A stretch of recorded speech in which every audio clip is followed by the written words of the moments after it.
নমস্কার, আমি শুভেন্দু। আর আপনারা দেখছেন আমাদের ভ্লগ অড কাপলে। কিন্তু বিষয় হচ্ছে যে অনেকেই আমাদেরকে শেষ কয়েক ঘন্টা ধরে যোগাযোগ করছেন, খবর নিচ্ছেন। কিন্তু বিষয় হলো যে আপনারা যে ছবি দেখেছেন যে মূর্তি নদীর তীরে আমরা দাঁড়িয়ে আছি সেই ব্রিজের ওপরে, তো সেই সময়ে আমরা নর্থ বেঙ্গলে ছিলাম আজ থেকে 2-3 দিন আগে। তারপর আমরা নর্থ বেঙ্গল ছেড়ে চলে এসেছি অরুণাচল প্রদেশে। ফলে এই মুহূর্তে আমরা একদম সেফ অ্যান্ড সিকিউরড আছি, এবং আপনারা যারা খোঁজ খবর নিয়েছেন তাদের প্রত্যেকের কাছে আমরা ভীষণভাবে কৃতজ্ঞ যে এই সমস্ত ক্ষেত্রে আপনারা আমাদেরকে এতটা আপন মনে করেন, প্রতি মুহূর্তে খবর নেন। তো আপাতত আমরা সুরক্ষিত আছি, কোনো চিন্তার কারণ নেই। আমাদের ঘোরা ইতিমধ্যেই কমপ্লিট হয়ে গেছে অরুণাচল প্রদেশ। আমরা এবার ফিরে যাচ্ছি বাড়ির দিকে এবং আমরা আসাম হয়ে ফিরবো।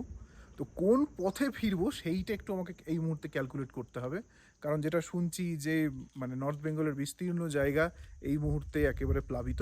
তো সেই ক্ষেত্রে আমরা হয়তো কোনো বিকল্প পথ ধরে বাড়ি ফিরে যাব কলকাতায়। সবাই খুব ভালো থাকুন।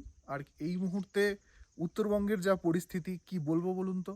আমি নিজে মালদা জেলার ছেলে, আমার কাছের জেলা, এবং একটু ছুটি পেলেই যেখানে বারে দৌড়ে যেতাম সেই জায়গার যা ছবি এই মুহূর্তে দেখছি, খুব মন খারাপ হচ্ছে। আমি জানি আপনাদেরও ভীষণ মন খারাপ হচ্ছে, কিন্তু এই মুহূর্তে ঈশ্বরের কাছে প্রার্থনা করা ছাড়া আমরা আর কিছুই করতে পারি না। তো আসুন আমরা সবাই মিলে সেটাই করি। আর আপনারা দেখতে থাকুন অড কাপল।